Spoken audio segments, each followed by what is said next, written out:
Okay. Make sure you get yourself in there. Sorry, guys. Technical difficulties. We're Wait, back. it keeps focusing over there. That's weird. Why are we... What the heck? I don't know. Stay with us. Okay, we're right here. Be yourself. Okay, yeah, be yourself.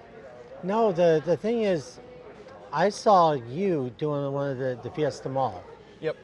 And this is making sure the camera's okay now. That was the big breakout for the channel. I mean, we're still very, very, very small compared to a lot of channels, but that was so far to date, as of now, the biggest video I've done by myself. And that was one I did, totally on my own. Fiesta Mall right before they demolished it. Yeah. Got permission to go in there, which was amazing. Went through, did like a good 45 minutes probably. Explored the whole thing. It was really cool. So let's backtrack a little bit, 2020, just in case the camera was kind of...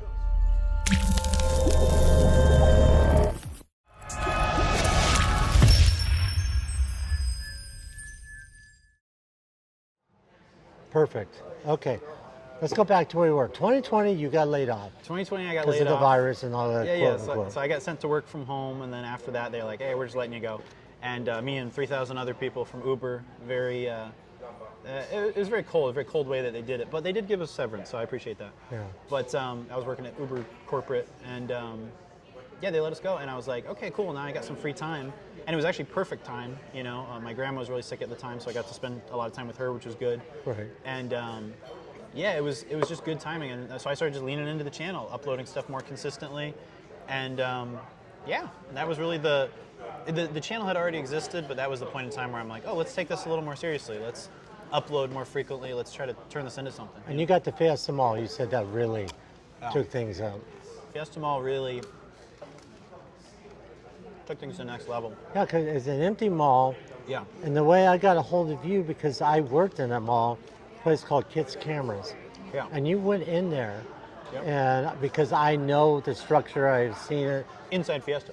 Right, Yeah. Fiesta Mall. I said, oh my gosh, he's right there at Kids Cameras. Yeah. Was that the one that had like mirrors inside? Yeah, it's the gray carpet had the pillars in the middle, and it had to register. But So I technically was also in Kids Cameras. Yeah, you were. Just a little late. Yeah, that's. I wanted to get some lenses. That's a whole different story. Yeah. Kids Cameras. I think there's a hair in our chips. Are you serious? R.I.P. R.I.P. guys. Oh no. It's okay. I won't judge them until I get the steak though. Yeah. But R.I.P. hey, if there's braids in my steak. But no, Kids Cameras, because when I had my store, my general manager's nephew was in the band Nirvana. Oh, Jeremy. little underrated, obscure indie band Nirvana. Right, Nirvana, right. Tell about that. Well, because I started Kids Cameras back in, I think, 89 or 88, something like that. Yeah. And I ended up going to Fountain Square, then Scottsdale Fashion Square. Heck yeah. And I started running that store. Then I went to Los Arcos. Oh, classic. That doesn't exist anymore. No. That became part of ASU, right? Yeah. Now it's some big build. Yeah, it's long gone. Yeah. So Los Arcos, but the guy at first was just a manager. The general manager, she was so sweet. She left. And then Pat, I'm not gonna say his last name because. McMahon. Yeah, Pat McMahon. That's it. Pat. Sajak. But Pat's nephew, he kept bragging about this band called Nirvana. Before Nirvana even made it out there to the public and stuff like that, he says, my nephew plays guitar for Nirvana. Yeah, real early days. Yeah, the very early days. I think it was Jeremy, the guy that was playing. Back when Chad Channing was the drummer. Right, yeah. Right. And didn't Jeremy go on to be like a military guy or something like that? I seem to remember that. And so did also Jeremy. Same thing, went into the service. Yeah. But that's all I kept hearing about it was Nirvana. Nirvana, yeah. Every time I go to work and he would come to the store to see how the store is doing. Yeah, my nephew's doing very good in this band Nirvana and all that stuff. It's like, oh. And then I think after Bleach, he didn't continue with them. Bleach was like the only album he was on. Right. And then I think probably some of his stuff from Incesticide, I think as well. Yeah. But after that, it was the trio. Yeah. Well, okay, so let's get back to you. Sure. So you did the Fiesta Mall. You started doing some other stuff that's done well. Mm-hmm. What have you done besides empty malls?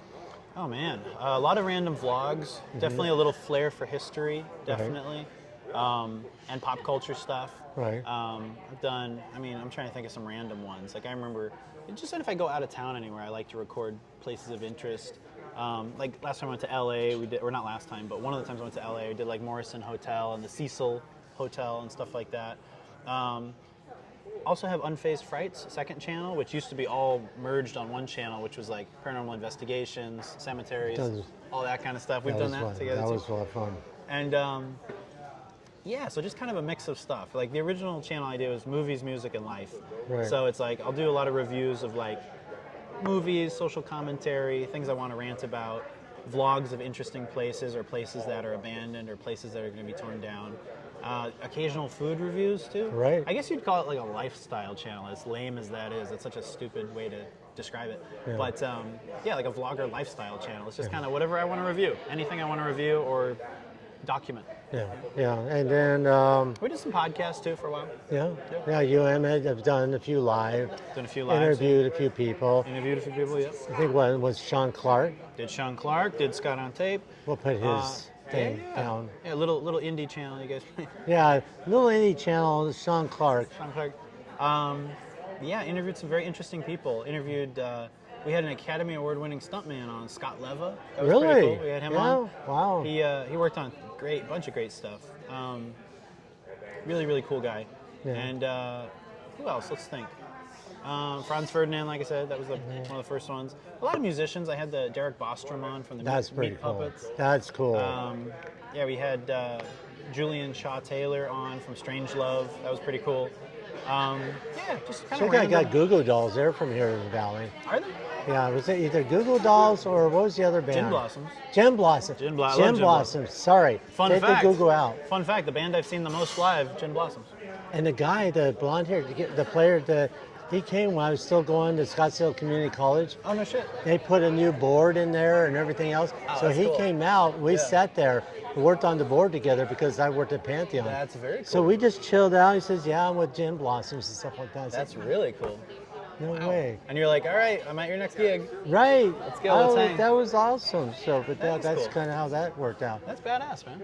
Yeah. So that's basically how you came about. That's how I came about. I've always been into it, and then YouTube came along, and I did a lot of stuff too. Like I wrote feature-length scripts and went to Austin Film Festival, went to LA for Pitch Fest.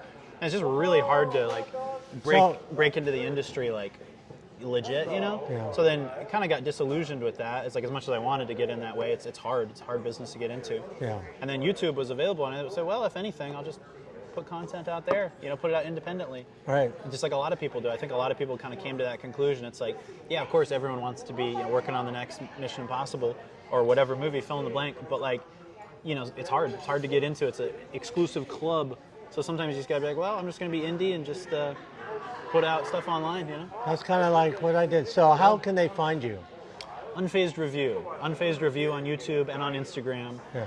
UNFAZED Review. And then also a second channel, smaller channel, paranormal channel, true crime channel, Unfazed Frights. Check it out. And we'll put it in the description below. Drop it down below. Right. Yeah. I mean, I can also put it right here, for everybody.